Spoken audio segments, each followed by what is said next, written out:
बिस्मिल्लाहिर्रहमानिर्रहीम। अस्सलामुअलैकुम दोस्तों, उम्मीद आप सब खैरवाफियत से होंगे। अंधेरों के काफिले पार्ट 31।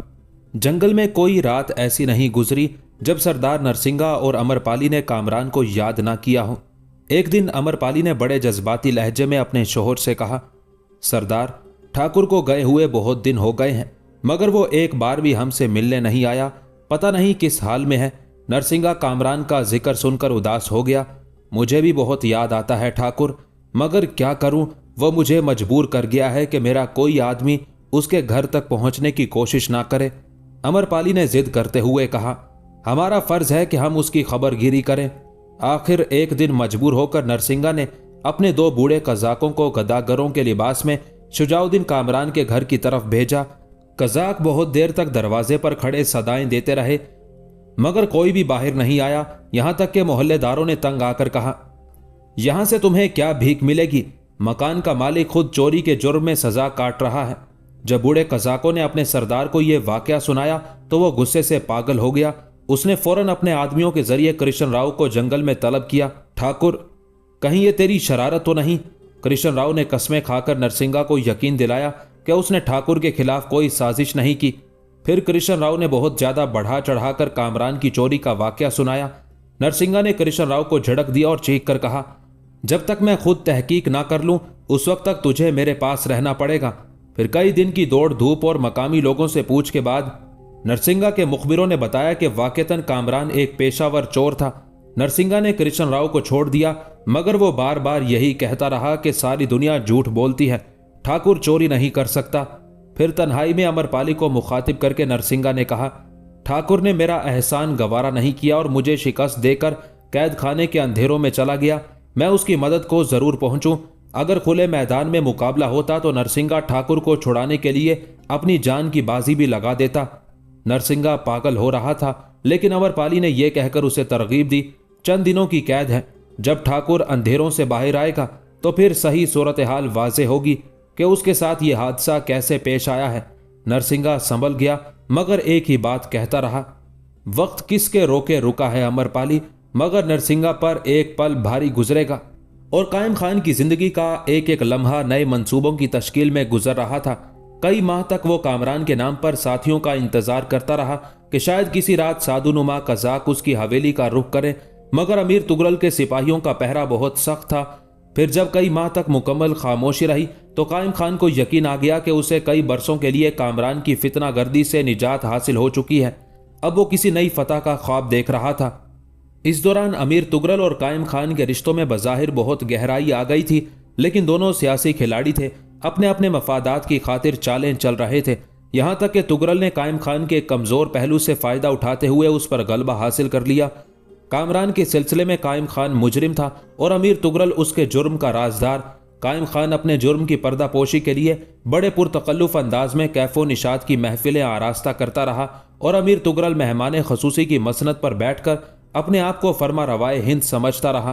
कायम खान अमीर तुगरल के कांधों पर खड़े होकर अपना कद मजीद बढ़ाना चाहता था और अमीर तुगरल की होलनाक नजरें उस दीवार में शिगाफ डाल देना चाहती थी जिसके पीछे यास्मीन खानम महवे खिराम थी। अमीर तुगरल ने शाही तकरीबात के दौरान कई बार यास्मीन खानम को देखने की कोशिश की थी, मगर कायम खान के घराने की खवातीन बहुत सख्त पर्दा करती थी। एक तो राजपूतों का रिवायती पर्दा और दूसरे इस्लामी मुआशरत के आदाब। उन दोनों रस्मों ने मिलकर यास्मीन खानम के चेहरे पर एक दबीज नकाब डाल दी थी।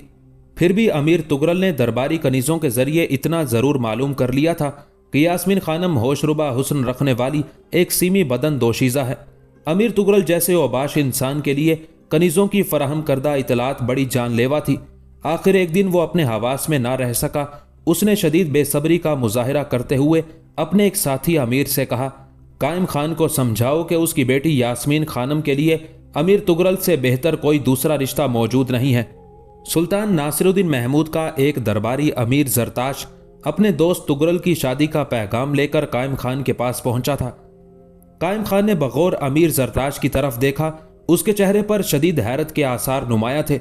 फिर यह हैरत गुस्से में भी बदल सकती थी, मगर कायम खान तल्ख तरीन बातों को बर्दाश्त करने का आदी हो चुका था। फिर भी उसने अजीब से लहजे में जरताश से पूछा, अमीर, तुम्हारा क्या ख्याल है इस रिश्ते के बारे में? कायम खान ने एक एक लफ्ज पर जोर देते हुए कहा था और उसकी आंखों में इस्तेहजा के कई रंग झलकने लगे थे। मैं क्या कह सकता हूं, तुगरल मेरा दोस्त है। अमीर जरताश की जबान में हल्की सी लड़खड़ाहट थी, मगर वो फौरन ही संभल गया। दोस्ती का रिश्ता भी बड़ा अजीब रिश्ता होता है। अगर मैं तुगरल की सिफारिश में अपने होठों को जुम्बिश दूंगा तो लोग कहेंगे कि अमीर जरताश अपने दोस्त की वकालत कर रहा है। दरअसल ये बड़ा नाजुक मरहला होता है। कायम खान, तुम्हें अपनी बेटी यास्मीन खानम के मुस्तकबिल का फैसला करते वक्त गैर जानिबदार होकर सोचना चाहिए। तुगरल तुम्हारा भी दोस्त है। अमीर जरताश ने बड़ी होशियारी से कायम खान के सवाल को उसी की तरफ लौटा दिया था। तुम भी मेरे दोस्त हो अमीर जरताश। कायम खान के अय्यार जहन ने एक और करवट ली।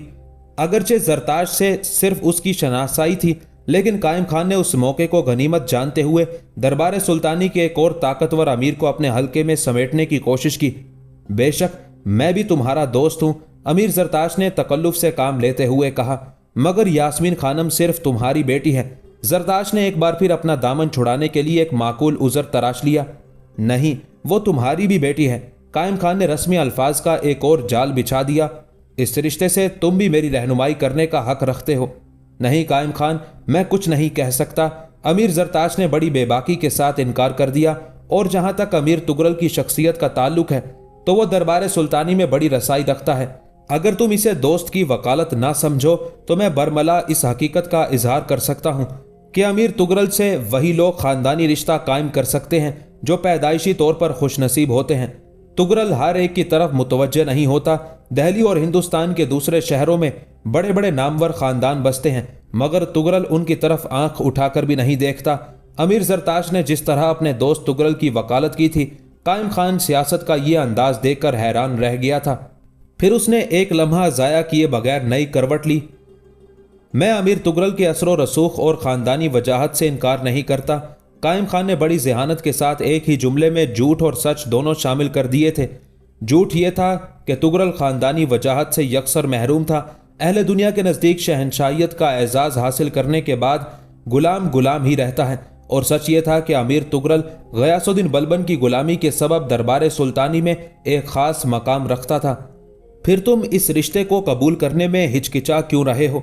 अमीर जरताश ने पूछा। आखिर वो क्या चीज़ है जो तुम्हारी जबान को हरफे इकरार से दूर रखना चाहती है? इकरार एक मुश्किल काम है अमीर, कायम खान ने ठहरे हुए लहजे में कहा। तुम एक बाप की जिम्मेदारियों से खूब वाकिफ हो। साफ साफ कहो कायम खान, मेरा वक्त क्यों बर्बाद कर रहे हो? अमीर जरताश झुंझला गया। कायम खान ने सूरत हाल की नज़ाकत को महसूस करते हुए अपने दिल की बात कह डाली। मेरे और अमीर तुगरल के दरमियान दोस्ती का रिश्ता है, इसलिए मुझे ये बात बड़ी अजीब सी लग रही है कि मैं यास्मीन खानम के लिए अपनी उम्र के एक आदमी का रिश्ता कबूल कर लूं। खानदान के लोग मुझे क्या कहेंगे, और मैं ये भी नहीं जानता कि इस सिलसिले में यास्मीन के जज्बात और एहसासात क्या होंगे। कायम खान ने बहुत मजबूत दलाइल पेश करके अमीर जरताश के खींचे हुए हिसार से निकलने की कोशिश की थी। तेरी सोच बड़ी अजीब है कायम खान। अचानक अमीर जरताश की आवाज तेज हो गई। क्या तेरे खानदान में ऐसी जाहिलाना रस्म मौजूद है कि लड़कियों से शादी के बारे में उनकी मर्जी मालूम की जाए? अमीर, मैं बुनियादी तौर पर राजपूत नस्ल से ताल्लुक रखता हूं, कायम खान ने भी पुरजोश लहजा इख्तियार करते हुए कहा। हमारी कोई औरत जबान लेकर पैदा नहीं होती। उसके होंठों और दांतों के दरमियान गोश्त का यह टुकड़ा महज इसलिए होता है कि वह मर्द की हर ख्वाहिश के एहतराम में अपनी आवाज बुलंद करे। फिर तुम अपनी बेटी के जज्बातों एहसासात को दरमियान में क्यों ले आए? अमीर जरताश ने उसी लहजे में दूसरा सवाल किया। इसलिए कि अब मैं मुसलमान हूं और राजपूतों की काफिराना रस्मों को बहुत पीछे छोड़ आया हूं। कायम खान की आवाज बदस्तूर बुलंद थी। मैंने कुछ उलमा की जबानी सुना है कि इस्लाम शादी के सिलसिले में औरत के हकूक की मुकम्मल हिफाजत करता है और उसकी मर्जी को नजरअंदाज करके अपना कोई जाबिराना फैसला उस पर मुसल्लत नहीं किया जा सकता। अमीर जरताश ने पहली बार तल्ख लहजा इख्तियार करते हुए कहा। हम जानते हैं कि इस्लाम में औरत के क्या हकूक हैं, लेकिन सदियों से हमारे खानदानों में यही एक रस्म जारी है कि शादी के मुतालिक किसी औरत से कोई सवाल नहीं किया जाता, बल्कि ये इंतहाई बेशर्मी की बात समझी जाती है कि एक नाकद खुदा लड़की अपने इज़्दिवाजी रिश्ते के सिलसिले में लब कुशाई करे। इसके अलावा ये तुमने तुगरल की उम्र के बारे में क्या कहा है? अमीर जरताश ने पूछा। हाँ अमीर, ये बात मुझे बहुत ज्यादा परेशान कर रही है कि एक हम उम्र दोस्त रातों रात दामाद कैसे बन सकता है। कायम खान ने अपने गुरेज को जायज साबित करने के लिए एक और दलील पेश की। अमीर तुगरल यास्मीन से बहुत ज्यादा बड़े हैं। अमीर जरताज संभल कर बैठ गया। तो फिर क्या तुम्हें इस रिश्ते से इनकार है? इनकार नहीं, मैं एक खास पहलू पर गौर कर रहा हूं। कायम खान ने भी फौरन अपना लहजा बदल डाला। इसी वजह से मैंने कुछ देर पहले तुमसे कहा था कि मुझे मशवरा दो। मैंने अभी तक सिर्फ इन हकाइक का इजहार किया है जो हमारे सामने मौजूद हैं। हमें बहरहाल उनका हल तलाश करना है। अमीर जरताज के चेहरे पर अचानक नुमाया हो जाने वाले तनाव में कुछ कमी आ गई थी। क्या तुम्हारे नजदीक ये कोई अजूबा होगा कि एक दोस्त यकायक फर्जंदी के हल्के में शामिल हो गया? ऐसे वाकयात से तो हमारा मुआशरा भरा हुआ है। और जहां तक अमीर तुगरल की उम्र का ताल्लुक है तो मर्द कभी बूढ़ा नहीं होता, और फिर ऐसा मर्द के जिसे दुनिया की हर मुमकिन आसाइश हासिल है। वो अमीर तुगरल जो पानी की जगह आबे हयात पीता है और जिसके दस्तरखान पर हमेशा जन्नत की ग़िज़ाएं बिखरी रहती हैं। अमीर जरताश ने दरबार शाही के ताल्लुक से इंतहाई मुतकब्बिराना अंदाज में तुगरल के जाहो हशम की नुमाइश की। कायम खान ने आखिरी फैसले तक पहुंचने के लिए कुछ मोहलत तलब की और अमीर जरताश ये कहता हुआ कसरे शाही की तरफ चला गया। कायम खान, बहुत सोच समझ कर फैसला करना। अमीर तुगरल दोस्तों का बेमिसाल दोस्त है और दुश्मनों का बदतरीन दुश्मन। ये दरपर्दा एक धमकी थी जिसे कायम खान ने पूरी शिद्दत से महसूस किया। अमीर जरताज की कामयाब वकालत पर तुगरल बहुत ज्यादा आसूदा नजर आ रहा था। अब तक उसने बेशुमार शादियां की थी और उन्हें इस देवाजी रिश्ते की कैद से आजाद कर चुका था। तुगरल ने कभी अपने जहन में बच्चों की तादाद को महफूज नहीं रखा। अगर उसकी कोई तलाकशुदा बीवी साहिब औलाद होती तो अमीर तुगरल सिर्फ अपने बच्चों के नाम पर कुछ माहाना वजीफा जारी कर देता। और जहां तक बच्चों की मोहब्बत का सवाल है तो अमीर तुगरल ने किसी औलाद को अपने करीब नहीं रखा। वो इंसानी रिश्तों के एतबार से बड़ा महरूम शख्स था। तुगरल को ना किसी बच्चे ने बाप कहकर पुकारा और ना कभी उसके होंठों पर फर्जंद का लफ्ज उभरा। वो सर से पांव तक हिर्सो हवस का एक जीता जागता मुजस्मा था। रक्स व मौसीकी उसका मजहब थी और खूबसूरत औरतों से शादी करके उन्हें अपने हरम से रुखसत कर देना उसका वतीरा था। तुगरल की कुछ बीवियों ने इस दिवाजी कैद से आज़ाद होने के बाद उसकी गुलामी इख्तियार कर ली थी और वो जिंदा रहने के लिए घर घर जाकर दिलकश नक्शो निगार रखने वाली लड़कियों को तलाश करती थी और फिर अपने साबिक शोहर को खबर कर देती थी कि हुस्न कहाँ कहाँ और किस किस शक्ल में मौजूद है। तुगरल के इशारे पर हवस के कारिंदे उन गरीब घरानों में पहुंच जाते और टाट के पर्दों के पीछे रहकर महलों के ख्वाब देखने वाली मासूम लड़कियां जायज तौर पर अमीर तुगरल के हरम में दाखिल हो जाती और उन्हें गुमान तक ना होता कि चंद रोज बाद कसरे शाही की वुसतों से निकलकर वो अपने घरों की तंग चार दीवारी में दोबारा लौट आएंगी। अमीर तुगरल बरसों से ये शर्मनाक खेल खेल रहा था। अब तक किसी बड़े खानदान की बेटी उसके इशरत कदे में दाखिल नहीं हुई थी। दूसरे उमरा के सामने तुगरल अपनी उस ख्वाहिश का इजहार भी नहीं कर सकता था कि बाअसर लोग कोई रिश्ता कायम करने के बजाय उसके मुंह पर तहकीर व जिल्लत की स्याही मल देते। गयासुद्दीन बलबन का गुलाम होना कम हैसियत लोगों की नज़र में कोई बड़ा एजाज हो सकता था, मगर आज़ाद खानदानों के उमरा तुगरल को ज़रा भी अहमियत नहीं देते थे और उसी एहसास कमतरी से मजबूर होकर उसने कायम खान की बेटी यास्मीन खानम के लिए अपने रिश्ते का पैगाम दिया था। तुगरल की यह दरीना ख्वाहिश थी कि वो किसी नामवर और मुअज़्ज़ज़ खानदान में शामिल होकर गुलामी के दाग को धो डाले। अगरचे कायम खान का शुमार दहली के बहुत ज़्यादा मोहतरम घरानों में नहीं होता था, मगर फिर भी वो एक आज़ाद खानदान का फ़र्द था और नस्ली एतबार से उसे हिंदुस्तान में बसने वाली दूसरी कौमों पर बरतरी हासिल थी। अमीर तुगरल ने पहले तो कभी यास्मीन खानम के बारे में सोचा भी ना था, मगर जब कायम खान अपने सरकश भांजे शुजाउद्दीन कामरान से निजात हासिल करने के लिए उसके करीब आया तो अमीर तुगरल के दिलो दिमाग में छुपे हुए शैतान ने करवट ली और उसने अपने कारोबार हवस को नए अंदाज से आरास्ता करने के लिए एक नया मंसूबा तैयार कर लिया। अब की बार 20 साला यास्मीन खानम का हसूल उसके मंसूबे का सबसे नुमाया पहलू था। अमीर तुगरल जानता था कि कायम खान इस रिश्ते को आसानी से कबूल नहीं करेगा, मगर वो इस हकीकत से भी बाखबर था कि शुजाउद्दीन कामरान की नाहक गिरफ्तारी और कैद में बराह रास्त मुलव्विस होने के बाद कायम खान इनकार भी नहीं कर सकेगा। आखिर अपने दोस्त की उन्हीं मजबूरियों से फ़ायदा उठाते हुए तुगरल ने अमीर जरताश को कायम खान के पास भेजा और जब जरताश ने वापसी में तुगरल को नीम कामयाबी की खबर सुनाई तो उसके चेहरे पर हवस और रियाकारी के कई रंग उभर आए। जरताश, कहीं कायम खान इनकार तो नहीं कर देगा? तुगरल ने अचानक अपने खदशात का इजहार करते हुए कहा। मैं उसे अच्छी तरह समझा चुका हूं कि इन हवाओं के खिलाफ चलने वालों का क्या अंजाम होता है। जिन पर हमारा मुकम्मल कब्जा है। अमीर जरताश ने तुगरल से नया जाम तलब करते हुए कहा, मैं सोच भी नहीं सकता कि कायम खान इनकार कर देगा। जरताश ने इस तरह बेनियाजाना कहा जैसे कायम खान उसका जाती गुलाम हो। फिर उसने चंद दिनों की मोहलत क्यों मांगी है? तुगरल ने फिक्र अंगेज लहजे में कहा, मुझे महसूस होता है कि वो इनकार कर देगा। अगर उसने ऐसा किया जरताश तो यकायक तुगरल गुस्से से मगलूब नजर आने लगा। तेरी सोच बहुत अहमकाना है तुगरल, अमीर जरताश ने शराब से लबरेज सागर को देखते हुए कहा। कोई खुशी से उतरे या बेदिली से हमारा इक्तदार बड़े बड़े सरकशों को इस शीशे में उतार लेता है, और कायम खान तो एक हरीस इंसान है। मैंने उसकी आंखों में खौफ के हल्के हल्के साए देखे हैं। वो मेरे सामने एक बेनियाज और गैरतमंद इंसान बनने की कोशिश कर रहा था, मगर हवस के हिसार में रहकर जिंदगी के ख्वाब देखने वाले बहादुर नहीं होते। मुखालिफ हवा का एक ही झोंका उन्हें उनके महवर से हटाकर बुज़दिली की दलदल में गिरा देता है, और फिर वो अपने आप को बचाने के लिए मुखातिब का हर मुतालबा तस्लीम कर लेते हैं। कायम खान ने भी ऐसा ही किया।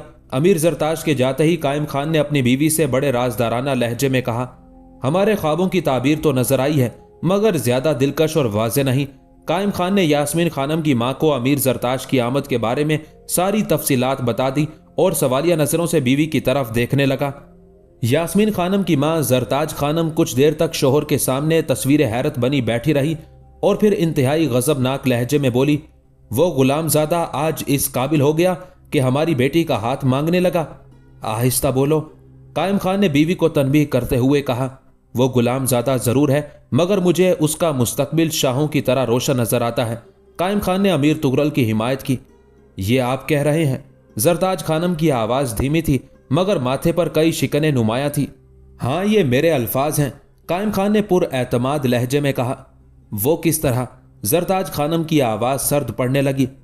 तुगरल किसी आम दरबारी का गुलाम नहीं, कायम खान ने वजाहत करते हुए कहा। वो गयासुद्दीन बलबन का गुलाम है, हिंदुस्तान के वजीर आजम का गुलाम।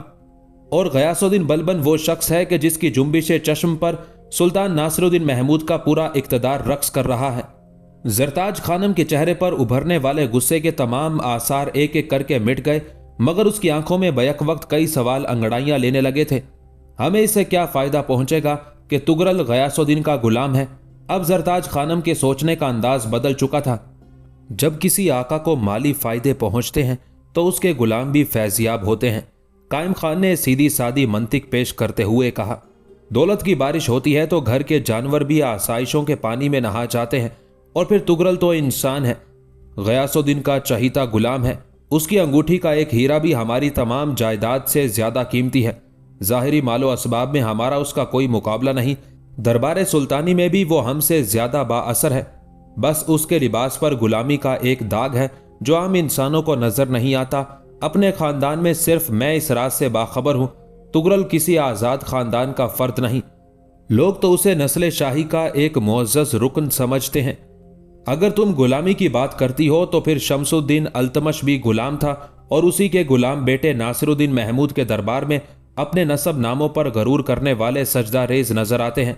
शोहर की तवील तकरीर सुनकर जरताज खानम मोम की तरह पिघलने लगी। अब अमीर तुगरल उसे एक बहुत बड़ा इंसान नजर आने लगा। फिर आपने इकरार क्यों नहीं कर लिया? जरताज खानम ने शोहर से शिकायत आमेज लहजे में कहा। तुम अहमक हो और सियासत के असूलों से नावाकिफ। कायम खान ने झुंझलाकर कहा, इन मामलात में एक अछूत भी इतनी जल्द फैसला नहीं करता। अपनी बेटी की अहमियत जाहिर करने के लिए मुझे ये उज़र पेश करना ही था। फौरी इकरार मेरी खानदानी हैसियत को कम कर देता और अमीर तुगरल समझ लेता कि जैसे मैं बरसों से उसके पैगाम का इंतजार कर रहा था। जरताज खानम शर्मसार सी नजर आने लगी, और सच तो यह है कि जरताज के मैं कुछ और ही सोच रहा हूं। अचानक कायम खान खड़ा हो गया और अपने कमरे की दीवार पर आवेजा उस तस्वीर को देखने लगा जिसमें एक खूनख्वार शेर एक मासूम हिरन पर झपट रहा था। कायम खान उस तस्वीर के सामने जाकर खड़ा हो गया। जरताज खानम बस अपनी जगह से उठी और आहिस्ता आहिस्ता चलती हुई शोहर के करीब पहुंच गई। कायम खान बहुत गौर से हमलावर शेर को देख रहा था। जरताज खानम ने मोहब्बत का मुजाहिरा करते हुए शोहर के कांधे पर हाथ रख दिया। कायम खान ने पलटकर बीवी की तरफ देखा और फिर तस्वीर की तरफ इशारा करते हुए बोला, इस हिरन को देख रही हो जो अपनी उम्र के एतबार से बच्चा नजर आ रहा है? आखिर आप क्या कहना चाहते हैं ठाकुर? जरताज खानम कभी कभी अपने शोहर को माजी के खानदानी लकब से याद करती थी। मेरे जहन में अभी तक अमीर तुगरल की उम्र खटक रही है। वो सिनो साल में मेरे बराबर है और यास्मीन खानम उसकी बेटी। कायम खान ने बात नामुकम्मल छोड़ दी। ये तो कोई फिक्र अंगेज मसला ही नहीं, जरताज खानम ने सामने आते हुए कहा। हमारे खानदानों में भी उम्र का यही तनासुब होता था, मर्द 55-60 साल और लड़की 18-20 साल की। आज मुआशरे का रिवाज ही यही है। हम कोई अनोखा काम तो नहीं कर रहे हैं। कायम खान ने जरताज की बात का कोई जवाब नहीं दिया। अब उसकी नजरें शेर की तस्वीर पर मरकूज थीं, जिसकी सुर्ख जबान बाहर थी और खूनी पंजे लपक रहे थे। मुझे इस हमलावर शेर में अमीर तुगरल का अक्स नजर आ रहा है। कायम खान ने बड़े अजीब से लहजे में कहा। मैं अमीर तुगरल का राजदार हूं। कायम खान ठहर ठहर कर कहने लगा। उसकी कानूनी बीवियों का कोई शुमार नहीं। जरताज खानम का सुर्खो सफेद चेहरा एक लम्हे में मस्क हो गया। मैं कसरत इज़्दिवाज को ऐब नहीं समझता, ये तो मर्दों की शान है, मगर अमीर तुगरल किसी बीवी को ज्यादा दिन तक अपने करीब नहीं रहने देता। न जाने उसकी कितनी बीवियां अपनी गर्दनों में तलाक का तोक डाले हुए जिल्लत और गुमनामी की जिंदगी बसर कर रही हैं। इस सूरत में मेरी बेटी के तहफ्फुज की जमानत कौन देगा? बस एक यही बुनियादी वजह है कि मैं अमीर जरताज से फौरी इकरार नहीं कर सका। जरताज खानम का चेहरा कुछ और स्याह हो गया। तो फिर शाइस्ता अल्फाज में इनकार कर दीजिए। जरताज की आवाज लरस रही थी। यही तो मुश्किल है कि मैं इनकार भी नहीं कर सकता, कायम खान ने चीखते हुए कहा। वो शदीद जहनी कशमकश का शिकार नजर आ रहा था। ऐसा लगता है कि मुझे अमीर तुगरल की दोस्ती का बहुत ज्यादा सूद अदा करना पड़ेगा। शायद मैं अपना सब कुछ हार जाऊं। यह आप कैसी मायूसकुन बातें कर रहे हैं?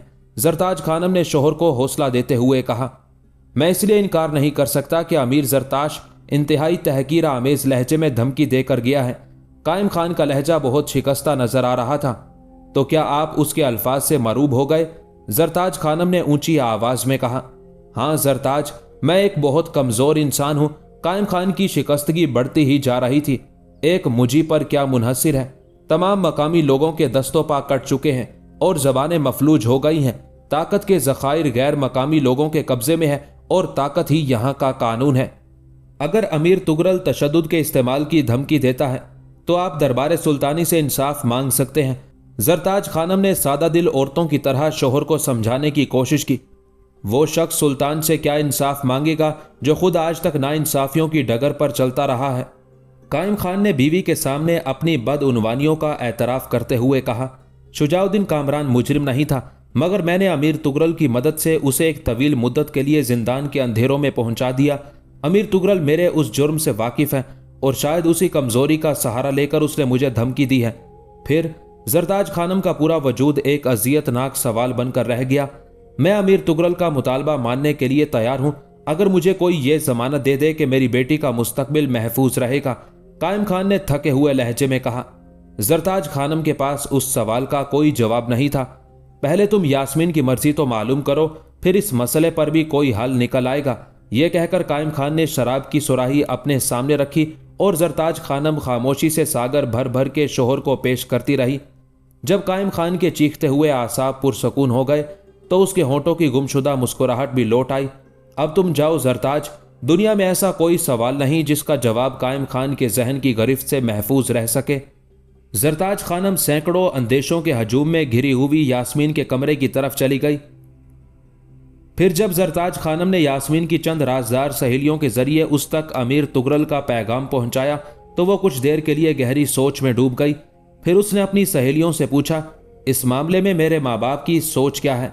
वो इस रिश्ते से मुतमईन है, मगर इकरार से पहले वो तुम्हारी मर्जी को अव्वलियत देते हैं। सहेलियों ने साफ साफ कह दिया। फिर मुझे भी कोई एतराज नहीं। यास्मीन खानम के लहजे में बहुत ज्यादा एतमाद था। मुझे तो हर हाल में किले की फसील तक पहुंचना है, अब चाहे कमजोर कांधों की सीढ़ियां हों या तावाना बाजुओं की। तमाम सहेलियां यास्मीन खानम के उस जवाब पर हैरान रह गईं। कायम खान और जरताज खानम की तरबियत रंग ला रही थी। बेटी का जवाब सुनकर माँ बाप के चेहरे आसूदगी के गहरे रंग से रोशन हो गए। अब मैं मुतमईन हूं जरताज। कायम खान के लहजे में मुसर्रतों का जोश था। यास्मीन के तेवर बता रहे हैं कि वो सिर्फ हुक्मरानी के लिए पैदा हुई है। दुनिया परस्त बाप बड़े खुद गर्जाना अंदाज में सोच रहा था, मगर तुगरल की वो बेवफा आदतें, बेटी के इकरार के बावजूद जरताज खानम परेशान नजर आ रही थी। उसका हल भी मैंने तलाश कर लिया है। दूसरे दिन दिल्ली का मशहूर नजूमी पंडित बद्रीनाथ कायम खान की नशिस्तगाह में अपनी पोथियां यानी किताबें और कागजात खोले बैठा था। उसके हाथ में कलम था और वो कागज पर आड़ी तिरछी लकीरें खींचने के साथ मुख्तलिफ सितारों के मखसूस निशानात भी बना रहा था। ये वही पंडित बद्रीनाथ था जिसने बरसों पहले ये पेशगोई की थी कि अगर सादिया खानम और उसका बेटा शुजाउद्दीन कामरान इस हवेली में मुकीम रहे तो सारे घराने पर नाकाबिले बयान आफतें नाजिल होंगी। बाद के हालात ने नजूमी के अल्फाज को सच साबित कर दिया और कायम खान सितारों की गर्दिश का ज्यादा कायल नजर आने लगा। अगरचे कायम खान और उसके अहलियाने खानदान ने इस्लाम कबूल कर लिया था, लेकिन अभी तक वो माजी की रस्मों से मुकम्मल तौर पर पीछा नहीं छुड़ा सके थे। कायम खान कोई भी अहम फैसला करते वक्त पंडित बद्रीनाथ से पूछता था, सितारे क्या कहते हैं? फिर बद्रीनाथ जायचा बनाने के बाद जो कुछ हिदायत देता, कायम खान उन पर इस तरह अमल करता जैसे उसके लिए आसमान से कोई पैगाम उतरा हो। आज भी वही बद्रीनाथ को मुखातिब करके कह रहा था, पंडित, सितारों से पूछ कि मुझे बता दे कि यह रिश्ता कैसा रहेगा। ठाकुर, मुझे सही नताइज हासिल करने के लिए अमीर तुगरल की जन्म कुंडली दरकार होगी। बद्रीनाथ ने कुछ सोचते हुए कहा, मैं तुझे उसकी तारीख पैदाइश नहीं बता सकता, कोई और रास्ता इख्तियार कर कि तू सितारों का राजदार है। कायम खान ने पंडित बद्रीनाथ के फन की तारीफ करते हुए कहा। बद्रीनाथ अपनी खींची हुई लकीरों में खोकर रह गया। फिर कुछ देर बाद बूढ़े पंडित ने सर उठाया तो उसके चेहरे पर इत्मीनान की गहरी झलक थी। कांपते हुए होंठ मुस्कुरा रहे थे और धुंधली आंखों में खुशी मौजजन थी। सितारे क्या कहते हैं पंडित? कायम खान ने इस तरह घबरा कर कहा जैसे कोई भिखारी फाकों से तंग आकर रोटी के लिए हाथ फैला दे। तू बड़ा भागवान है ठाकुर, बद्रीनाथ ने कांपती हुई आवाज में कहा। तेरी कन्या के सौभाग्य से पूरे परिवार पर धन की वर्षा भी होगी और राज दरबार में तुझे ऊंचा स्थान हासिल होगा। पेशगोई के अल्फाज ने कायम खान पर नशा सा तारी कर दिया। कुछ और बता पंडित, तेरे 4 लफ्जों से मेरी तस्कीन नहीं होगी। तेरी लड़की यास्मीन खानम की जन्म कुंडली बताती है कि वो राज सिंहासन पर बैठने और अपने सर पर ताज सजाने के लिए पैदा हुई है। अगर ऐसा नहीं हुआ ठाकुर तो मैं अपनी तमाम पोथियों को आग लगा दूंगा। मुझे तेरी विद्या पर पूरा भरोसा है पंडित, कायम खान ने जज्बाती होकर कहा। मुझे बस इतना बता दे कि मेरी बेटी के साथ अमीर तुगरल का योग कैसा रहेगा। तेरी बेटी का मरीख भी बलवान है, जोहल भी, चंद्रमा भी और सूर्या भी। इस पर कोई काबू नहीं पा सकता। वो हर हाल में फाते रहेगी। तुगरल कितना भी ताकतवर हो मगर उसे यास्मीन का दास बनना पड़ेगा। कायम खान की खुशी नाकाबिले बयान थी। और कुछ पंडित, अपने ज्ञान के भंडार से कोई और भविष्यवाणी? तुगरल भी तरक्की करेगा या नहीं? कायम खान अपने होने वाले दामाद के बारे में पूछ रहा था। उसे भी कोई ऊंचा ओहदा हासिल होगा, किंतु उसके जीवन में एक कठिन मोड़ भी आने वाला है, पंडित बद्रीनाथ ने मोहतात लहजे में कहा। और उस बदनसीब कामरान का क्या होगा? कायम खान की आवाज में नफरतों का जहर घुल गया था। ठाकुर, उस भाग्य का नाम क्यों लेता है? पंडित बद्रीनाथ ने अपने कागजात के दफ्तर को लपेटते हुए कहा। उसके दिन पूरे हो चुके हैं, वो बहुत जल्द इस संसार से चला जाएगा। यास्मीन खानम की आइंदा फतुहात और शुजाउद्दीन कामरान के मरने की पेशगोई सुनकर कायम खान ने पंडित बद्रीनाथ को इनामो इकराम से नवाजा। और जब बूढ़ा नजूमी रुखसत हो गया तो हवेली के दरो दीवार मुसर्रतों के नगमों से गूंजने लगे। अमीर जरताश दोबारा कायम खान से बात करने आया तो अमीर तुगरल और यास्मीन खानम का रिश्ता तय हो चुका था। फिर भी कायम खान ने जरताश के सामने एक शर्त रखते हुए कहा, यह हमारा खानदानी रिवाज है कि 5 साल तक मंगनी का सिलसिला रहता है, फिर शादी की रस्म अदा की जाती है। यह बहुत तवील अरसा है कायम खान, अमीर जरताश ने एतराज करते हुए कहा। मैं अपनी खानदानी रस्मों से मजबूर हूं, अमीर तुगरल को मेरी ये शर्त माननी ही पड़ेगी, कायम खान ने पुरजोर लहजे में कहा। निस्बत तय हो चुकी और मर्द अपनी जुबान से कभी नहीं फिरते। अमीर जरताश चला गया और 5 साल तक यास्मीन खानम का इंतजार करने के साथ साथ तुगरल ने कैफो निशात की नई महफिलें सजा ली। बाद में कायम खान ने अपनी बीवी को उस शर्त की तफसीलात बताते हुए कहा, मैं 5 साल तक सियासत के नशेबो फराज का जायजा लूंगा। अगर अमीर तुगरल की तरक्कियों का सफर जारी रहा तो मुझे यास्मीन के साथ उसकी शादी पर कोई एतराज नहीं होगा, और अगर किसी वजह से वो हुकूमत का मातूब करार पा गया तो उसे पीछा छुड़ाने के लिए मेरे पास काफी वक्त होगा, और अगर इस दौरान वो किसी जंगी महाज पर मारा गया तो मेरी बेटी का सुर्ख जोड़ा बेवगी के सफ़ेद कफन में तब्दील होने से महफूज रहेगा। आज सही तौर पर जरताज खानम को अंदाजा हुआ था कि उसके शोहर की नज़र कितनी दूर तक देखने की आदी है।